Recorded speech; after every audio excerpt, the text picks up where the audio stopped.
Hey everyone, welcome back to Keep It Real. I'm your host Owen, and today we are talking about something that seems simple but it isn't. Apologizing. Everyone messed up, but not everyone knows how to make it right. A real apology isn't just about saying I'm sorry, it's about repair. It's about owning your impact, and it can either heal or deepen the hurt.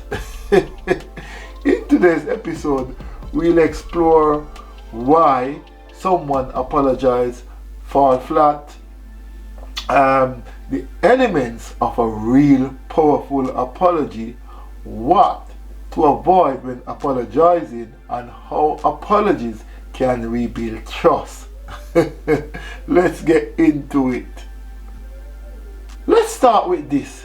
Saying I'm sorry isn't the same as taking responsibility. Think of the last time someone apologized to you, but it didn't feel sincere. Why?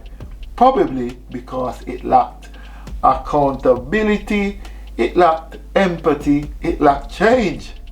Apologies often fall flat when they, probably shift the blame. I'm sorry you felt that way. Or they might say, to minimize the issue, it wasn't that serious. Or they might include some form of excuse, I was just tired. A real apology starts with, I understand what I did, how it hurt you, and I take full responsibility. According to relationship experts like Dr. Harriet Lerner and Dr.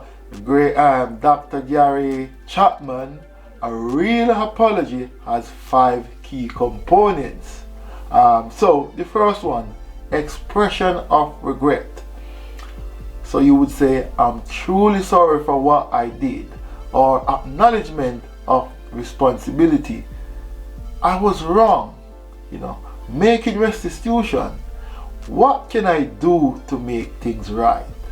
Or a genuine response. I understand how I affected you and I'm working on changing that behavior. Or, you may request forgiveness. I hope in time you can, forgive me. Now, not every apology has to be a formal checklist, but it should be rooted, in ownership, not avoidance. So, let's talk about, a real situation. I'm going to use 2 people's names, Andre and Kim, and these are pseudonyms. Now, Andre, forgot Kim's birthday completely. No card, no phone calls, just silence. He texts her the next day and, saying, sorry, I've been slammed at work. Kim felt really hurt. She felt unimportant. That text made things even worse, not better. A few days later, Andre called. This time, he said, I messed up. No excuses. You matter to me, and I completely failed to show that. I'm sorry for the hurt I caused. He also asked if he could plan a special day to make up with her. Now, that second apology landed. Why? Because it was real. No deflection, just humility and repair. Here is how to make your next apology meaningful. Pause before you apologize. Reflect on your actions and the impact before speaking. Use clear language. I hurt you when I said whatever you said. Own it. Don't justify. Intentions matter, but impact matters more. Lead with empathy. Be open to how they feel. Let them express their pain without defending yourself. Follow up with change. An apology without change is manipulation. Growth is proof.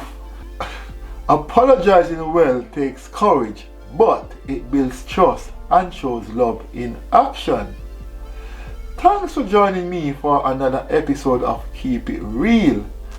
We all make mistakes, but what defines our character and our relationships is how we show up after we mess up.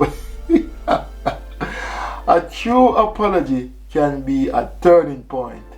If this episode gave you something to think about, share it with someone you care about. And if you haven't yet, subscribe or leave a quick, positive comment. Please do, so others can find this real conversation. Next week, we will talk about being single and whole, not broken. It's going to be a very, very powerful. So make sure you look out for that episode. Until then, take ownership, stay open-hearted, and as always, keep it real.